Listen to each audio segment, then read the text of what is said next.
Buonasera da Sicilia 24, le principali notizie. Ciclone Harry e frana di Niscemi, approvato dal Consiglio dei Ministri il decreto, il governo stanzia oltre 1 miliardo di euro, via libera anche al taglio delle bollette per le famiglie fragili e per le imprese. A Niscemi sono iniziate le verifiche dei vigili del fuoco negli edifici più a rischio con l'aiuto dei droni. Gli alunni di una scuola di Catania donano quaderni, penne e altro materiale didattico. Drammatico incidente nel Palermitano, un ventenne è stato travolto e ucciso mentre era fermo a un posto di blocco sulla statale 113, grave l'amico che viaggiava con lui. Corruzione, arresti domiciliari per il deputato regionale Michele Mancuso nell'inchiesta sui fondi per gli spettacoli nel Nisseno. Avrebbe favorito l'assegnazione di finanziamenti pubblici in cambio di denaro. Gestione illegale di rifiuti a Palermo, scoperta a Sferracavallo discarica abusiva con oltre 70 kg di materiali anche pericolosi, smantellata banda, 7 misure cautelari. A Catania emergenza rifiuti a Montepo, il quartiere soffocato a spazzatura infestato dai topi, tra rassegnazione e proteste i residenti denunciano, qui nulla cambia. La cardiochirurgia pediatrica di Taormina resta all'ospedale San Vincenzo, ma sarà collegata al Policlinico di Catania. Centrodestra favorevole, il Movimento 5 Stelle teme il progressivo smantellamento del reparto. Cavalli, asini e muli come animali d'affezione. Una proposta di legge vuole vietarne la macellazione. A Catania, dove la carne equina è simbolo di street food e lavoro, la notizia accende il dibattito.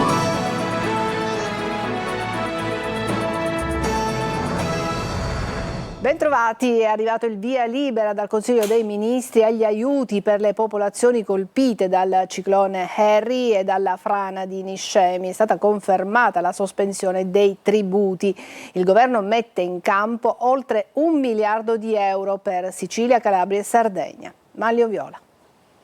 Una moratoria per le bollette, così come già era stato disposto dall'autorità garante dell'energia, un'altra per le tasse e i contributi e nuove risorse per far fronte all'emergenza dovuta al ciclone Harry nelle 3 regioni del sud colpite, Sicilia, Sardegna e Calabria.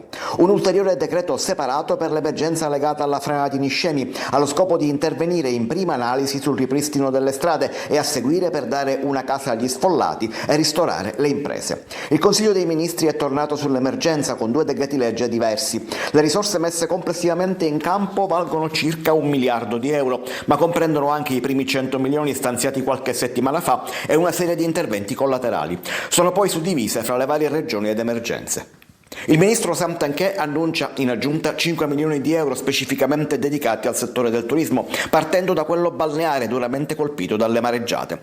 Le risorse messe in campo sono a disposizione dell'emergenza da subito, ma dovranno essere utilizzate in base ai provvedimenti di attuazione che saranno predisposti dalla Protezione Civile Nazionale.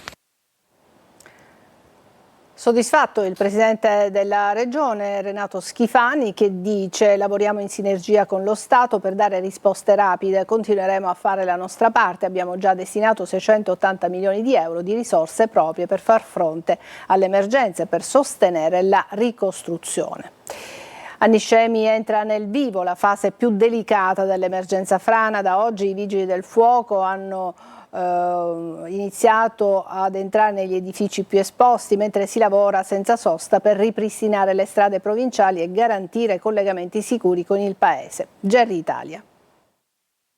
A Niscemi comincia la fase più complessa dell'emergenza frana. Da oggi i vigili del fuoco avviano le operazioni di accesso e verifica negli edifici situati a valle dello smottamento e nella fascia più a rischio, quella compresa tra 0 e 30 metri. Interventi delicati effettuati con droni terrestri forniti dal NOx, destinati a durare diversi giorni per le difficoltà dell'area e per la presenza di beni e strumentazioni particolarmente sensibili. La decisione è stata comunicata nel corso della riunione del Centro di Coordinamento Soccorsi. Il comandante dei vigili del fuoco ha reso noto che soltanto ieri sono stati effettuati 42 interventi, portando a 1440 il totale dall'inizio dell'emergenza. Resta stabile il numero degli sfollati, mentre scende da 13 a 10 quello delle persone ospitate nel palazzetto dello sport, dopo il trasferimento di una famiglia in una sistemazione alternativa. Le richieste di ristoro presentate finora sono 1140, quasi la metà per ottenere il contributo di autonoma sistemazione. Sul fronte economico sono 35 le attività produttive colpite dalla frana. Il sindaco ha annunciato un incontro con l'IRFIS per individuare strumenti di sostegno alle imprese danneggiate. Cruciale anche il nodo viabilità. L'ANAS lavora da ieri sulla SP35 e sulla SP82, due arterie provinciali ridotte a oltre 15 km di fango e detriti, interventi indispensabili per restituire al paese collegamenti alternativi, considerando che al momento l'unica via di accesso resta la SP11, giudicata però a rischio dopo il sopralluogo del pool frana della procura di Gela. Le strade dovranno essere ricostruite e messe in sicurezza per garantire non solo l'accesso a Niscemi ma anche ai fondi agricoli isolati dal crollo delle SP10 e 12, dove in alcuni tratti il terreno ha ceduto fino a 4 metri, un'emergenza che continua a mettere alla prova un intero territorio.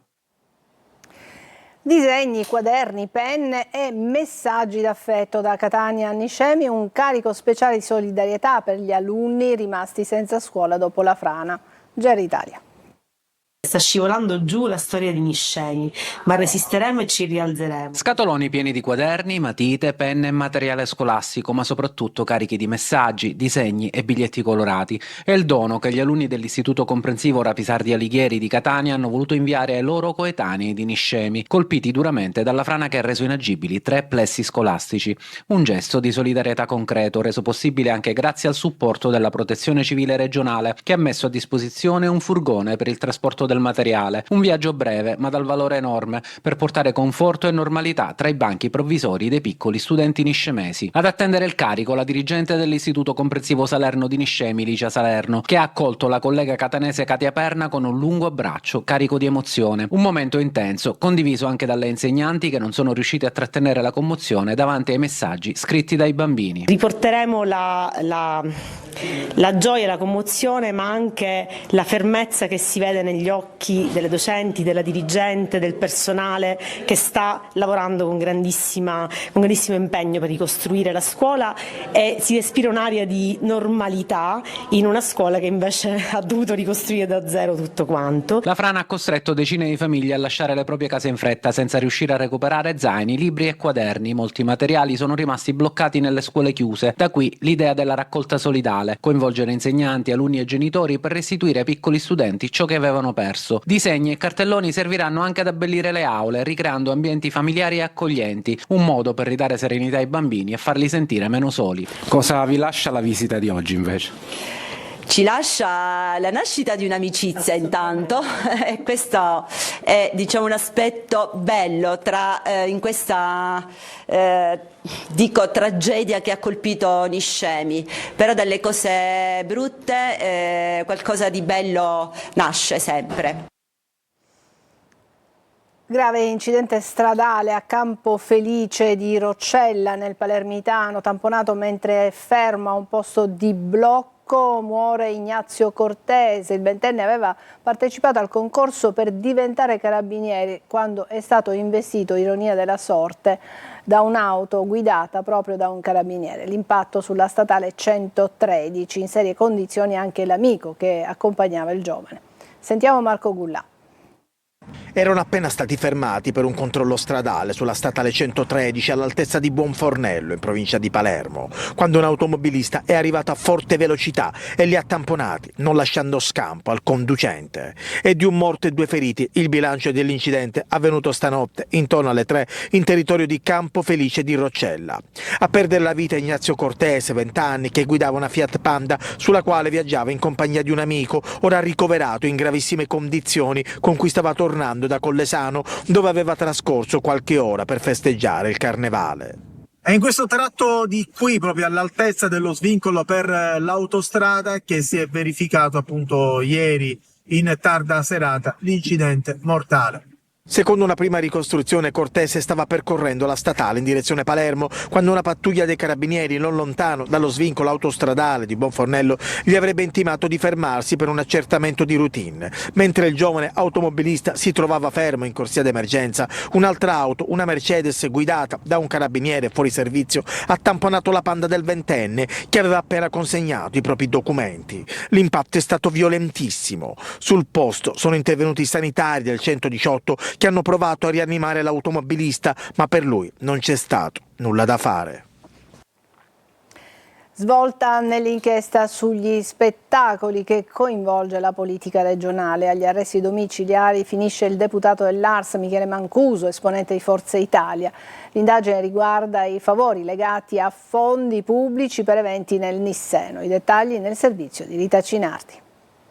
12.000 euro in 3 tranche per sbloccare quasi 100.000 euro di fondi pubblici destinati agli spettacoli nel Nisseno. È questa l'ipotesi al centro dell'inchiesta che questa mattina ha portato agli arresti domiciliari il deputato regionale di Forza Italia Michele Mancuso. La squadra mobile di Caltanissetta ha eseguito l'ordinanza del GIP che dispone i domiciliari anche per il suo braccio destro Lorenzo Tricoli. Per 12 mesi invece non potranno operare nel settore dell'intrattenimento e dell'organizzazione di eventi i rappresentanti dell'associazione Gente Emergente, Ernesto Emanuela Trapanese e Carlo Rizzioli, tutti nipoti di Lorenzo Tricoli. Secondo l'accusa il denaro sarebbe stato consegnato a Mancuso per favorire l'associazione nell'ottenimento di 98.000 euro stanziati con una legge regionale dell'agosto 2024 per spettacoli in provincia di Caltanissetta. Agli altri indagati viene contestata anche una presunta truffa aggravata. Nella rendicontazione sarebbero stati inseriti costi fittizi per 49.000 euro ai danni della regione siciliana. Il 22 gennaio gli indagati erano stati interrogati prima della decisione sulle misure cautelari, ma le loro spiegazioni non hanno superato, secondo il giudice, i gravi indizi raccolti. Il 3 febbraio il Tribunale del riesame aveva restituito le somme sequestrate, ritenendo però sussistenti gli indizi e motivando la decisione solo con l'assenza del rischio di dispersione del denaro. Un giro di oltre 70.000 kg di rifiuti pericolosi avevano trasformato un terreno agricolo in una discarica abusiva con tonnellate di materiali stoccati senza alcuna autorizzazione. 7 le misure cautelari a Sferracavallo. Desiree Ferlito. Blitz contro il business dei rifiuti illegali a Sferracavallo, nel Palermitano. Avevano trasformato un terreno agricolo in una discarica abusiva con tonnellate di materiale pericoloso stoccato senza alcuna autorizzazione. Il nucleo operativo di polizia ambientale della Guardia Costiera, coordinato dalla DDA, ha eseguito un'ordinanza di misure cautelare nei confronti di 7 persone, indagate a vario titolo per inquinamento ambientale, traffico illecito di rifiuti, invasione di terreni ed edifici e violazione di sigilli. Il GIP ha disposto il sequestro preventivo di 6 automezzi e l'interdizione professionale per 1 anno per il presunto vertice dell'organizzazione. L'indagine avviata nel febbraio del 2024 ha portato alla scoperta di un'area agricola privata di circa 300 metri quadrati, occupata abusivamente e trasformata in un'impresa illegale. All'interno gli investigatori hanno trovato tonnellate di rifiuti accumulati senza alcuna autorizzazione e in violazione delle norme ambientali. Oltre 250 gli ingressi accertati nel sito, un'organizzazione che ha permesso la movimentazione e la gestione di oltre 70.000 kg di materiale, garantendo un enorme profitto agli indagati. I controlli si sono estesi anche ai quartieri San Filippo Neri, Tommaso Natale, Partanna Mondello e Marinella, dove è stata individuata un'altra area privata adibita a deposito incontrollato di rifiuti pericolosi, anch'essa posta sotto sequestro penale. A Catania, spazzatura e quartiere infestato dai topi. Siamo stati a Montepo, dove i residenti denunciano degrado e scarsa considerazione da parte degli enti pubblici. Tonino De Mana. Un quartiere Montepo invaso da topi e spazzatura. Eloquente il cartello che leggiamo insieme: non buttare la spazzatura, cercare di essere civili, topi e scarafaggi sono di casa. Ed in effetti è proprio così. Sono di casa e nelle case, ma soprattutto nelle strade, ricoperte di spazzatura a Montepo. E rieccoci, in questo quartiere di Catania, non lontano dal centro, ma distante anni luce per attenzione e considerazioni. Da queste parti molti sono rassegnati, tanti vedono telecamere e microfono, ma preferiscono stare in silenzio. Frase ricorrente, tanto non cambia nulla. E c'è chi si batte e non perde la speranza. Non vorrei che siamo in un quartiere e non si fa niente. Se siamo in via Etnea, in qualche piazza o in qualche via prestigiosa, si interviene subito. Il nostro quartiere è abbandonato. E vedo dei topi che sono grossi così, è un vero schifo proprio, non se ne può più. Ho saputo che hai un hobby, fai video di cosa? Dei topi, certo. Infatti l'ho fatto vedere qui all'amico Peppe poco fa apposta per... abbiamo immortalato il momento. Ti senti di mandare questo video al sindaco Trantino? Certo che mi sento. E che cosa scriveresti? Scriverei sicuramente di fare qualcosa, perché voglio dire, qui comunque sia ci sono anche tanti bambini. Il video del topo nel mastello giallo è stato invece girato da alcuni ragazzi, come ammette questo residente. E questa è una brutta immagine da vedersi. Diciamo, siamo lasciati molto a noi stessi. Spazzatura, insetti e topi, roba da terzo mondo, altro che città a vocazione europea. A Canicattì singolare protesta per denunciare lo spreco di acqua e al contempo i rubinetti a secco. C'è chi pesca sull'asfalto allagato. Davide Sardo. A Canicattì si pesca sull'asfalto. In via Regina Elena la protesta contro la crisi idrica diventa simbolica. Dove l'acqua manca nei rubinetti, abbonda invece dentro una buca in mezzo alla strada. Un cittadino esasperato si presenta con un bastone usato come canna da pesca, un piccolo retino e persino un'esca, una bottiglietta di plastica legata al filo. Seduto davanti alla grande pozzanghera, tra auto e passanti incuriositi, simula una vera battuta di pesca nell'acqua stagnante di una perdita mai riparata. Un gesto ironico ma carico di rabbia. Mentre in città continuano turnazioni e disagi, qui l'acqua scorre e si spreca ogni giorno. Sindaco, presidente, consiglieri, vice sindaco, non lo so, qualcuno ha la possibilità di prendere. Facciamo farci la sopra di mattina, prendi il venuto di qua alle 10, venuto di qua, prendi la pesce, perché visto che l'acqua è aperta, noi l'acqua non c'è la bomba dell'acqua, dove siamo vicino alla Regina Elena 23, abito io, vicino agli leader. Impossibile, faccio un appello ai cittadini, dove siete vedete la buca di acqua, facete come siamo io. Non facciamo sciopero di rivoluzione, no. Faccio un'attenzione all'amministrazione comunale. Svegliatevi, non siete capaci di ordinare ai cittadini Canicattì dei dati di emissione. Un gesto provocatorio che accende riflettori su una ferita aperta della città. I residenti chiedono risposte e interventi immediati, perché qui non è solo una buca piena d'acqua, ma è il simbolo di un'emergenza che da troppo tempo resta irrisolta. Adesso una breve pausa e poi ci rivediamo con altre notizie e servizi.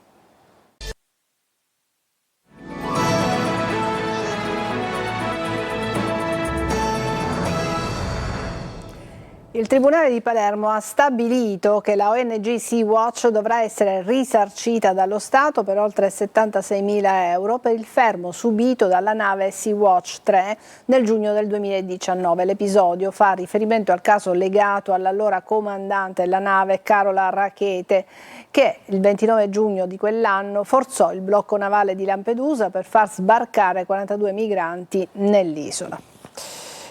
Il centro di cardiochirurgia pediatrica resta fisicamente a Taormina, ma sarà gestito dal Policlinico di Catania. L'ok arriva dalla Commissione Sanità dell'ARS, mentre il centro-destra ha votato a favore. Critico resta il Movimento 5 Stelle, con il capogruppo De Luca che lo ha definito un pastrocchio istituzionale e sanitario. Simona Mazzone. Con il voto favorevole della Commissione Sanità dell'ARS, la cardiochirurgia pediatrica cambia assetto ma non sede. Resta fisicamente a Taormina ma verrà collegata al Policlinico Rodolico San Marco di Catania. Passa così la modifica del documento di revisione della rete ospedaliera approvata dalla Giunta regionale a gennaio, con l'obiettivo di mantenere le strutture di cardiochirurgia pediatrica di Palermo e Taormina. 6 deputati di centrodestra in commissione hanno votato a favore. Quelli del Movimento 5 Stelle, con in testa il capogruppo Antonio De Luca, si sono detti critici sulla questione. Non ci accontentiamo del semplice mantenimento della sede fisica a Taormina, hanno spiegato in una nota. Occorre preservare l'attuale livello di cure e l'assetto organizzativo e professionale che ha sempre contraddistinto il centro. Il timore è che nei prossimi 2 anni questa scelta possa portare allo smantellamento progressivo del reparto.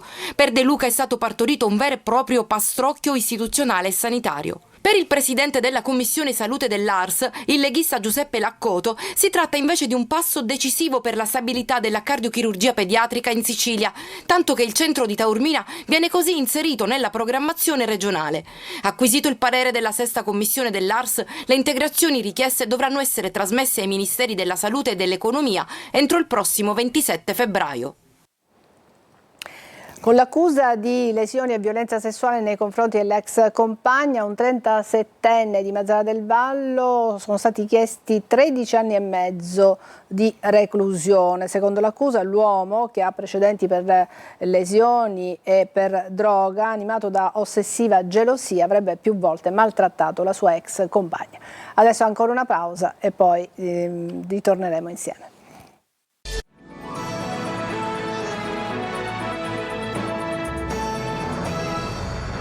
C'è una proposta di legge che vuole vietare la macellazione dei cavalli equiparandoli ad animali d'affezione. A Catania però, dove la carne di cavallo è simbolo di street food, scoppia la polemica. Eva Spampinato. Come si può lavorare mai? La carne di cavallo deve defucolare. Ci vogliono fare mangiare quello che mangiano i cinesi, gli insetti, è vero. O Giappone si mangiano cane. A Catania la proposta di legge che vuole vietare la macellazione degli equidi accende gli animi. Si tocca solo il cavallo, devono fare tutta la carne che esiste. Due disegni di legge, uno firmato dalle senatrici Cherchi e Zanella, l'altro dalla deputata Michela Vittoria Brambilla, puntano a riconoscere cavalli, asini e muli come animali d'affezione. Tradotto, niente più carne nel piatto. Tu cosa cambieresti? Il gusto del panino che mangi o la legge? Io la legge. Il gusto del panino no. Ma qui nel quadrilatero dei Foconi, tra via Plebiscito e via della Concordia, c'è chi vive solo di vendita di carne di cavallo e d'asino. A Catania la carne di cavallo è la mamma, perciò si vende molto di più rispetto a vitello e altri animali. Io vendo solo carne di cavallo. Quindi lei che succede? Chiude? Ma non lo so, può darsi che ci mandano a rubare. Penso che va a finire che la carne di cavallo per figurare una muccione. C'è chi parla di fine di una tradizione e chi teme già il mercato clandestino. La carne di cavallo la vogliono togliere. Io non è che possono togliere la carne di cavallo, che poi diventa con tutto contrabbando. Perché a Catania mangiare la carne di cavallo non è solo una questione di gusti, di scelta alimentare, è una questione di identità, di tradizione, di economia, di lavoro, persino di turismo. Soprattutto vengono apposta a mangiarsi la carne di cavallo qua, pure quelle del nord che dicono che non ci piace la carne di cavallo, se la mangiano. Guarda. Sono sciauro, se richiedono una vita. È tutto per questa edizione di Sicilia 24, grazie per averci seguito, buona serata.